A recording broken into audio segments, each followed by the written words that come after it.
अमरपुर पंचायत रे स्वच्छाकृत रक्त संग्रह शिविर अनुष्ठित।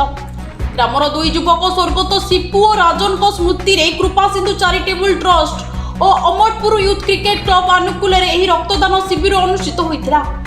स्थानीय आदिवासी युवक मानक प्रयास रे मोट 70 यूनिट रक्त संग्रह होइतिबा कृपा सिंधु चैरिटेबल ट्रस्ट रो प्रतिष्ठाता दिव्य प्रकाश साहू निजे रक्त देवा सह सूचना दैछथि। Myself doctor Sabyasachi Acharya MD transfusion medicine SCB medical college Cuttack. आज जो रक्तदान शिविर चली अमरपुर ग्राम पंचायत रे जाजपुर डिस्ट्रिक्ट रे और कृपा सिंधु चैरिटेबल ट्रस्ट बहुत बहुत धन्यवाद प्रत्येक क्लब मेंबर को और जे अच्छा अध्यक्ष समस्त thank you so much specially मत पप्पू बाबू और अन्य जो मैंने off the dais back side ground अच्छा आम बहुत आम एससीबी मेडिकल कॉलेज टीम बहुत बहुत thankful to their organisation and club member. गोटे जिनस मु समस्त को आह्वान करने चाहूँगी जे रक्त कौटी तैयारी हो पारे ना एवं रक्त गोटे जनरली गोटे आमर जमी लिभर गोटे किडनी आय ये सब गोटे टिश्यू आम रक्तदान जो करुचु महादान कथार अच्छी a mother's tear can not save her child but a drop of blood can save her child. आम मैंने मेडिकल थिबा समय कौन सी रोड ट्रैफिक एक्सीडेंट हो किंबा जो PPS case obstetric and gynaec case हो किंबा एनी सर्जरी केस हो any kind of hypovolemic shock हो किंबा थैलेसेमिया हो सिकल सेल एनीमिया हो किंबा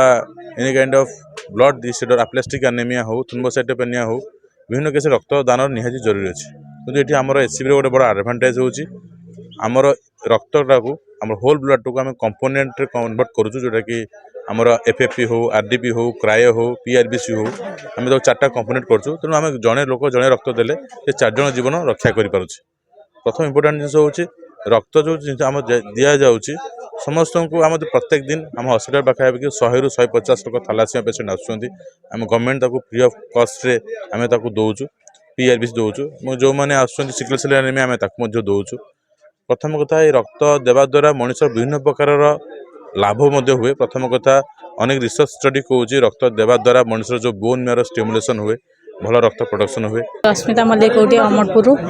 मोर ना आज मोर फास्ट टाइम ब्लड देवाटा मोर इच्छा थिला छोट बड़ी मु लोक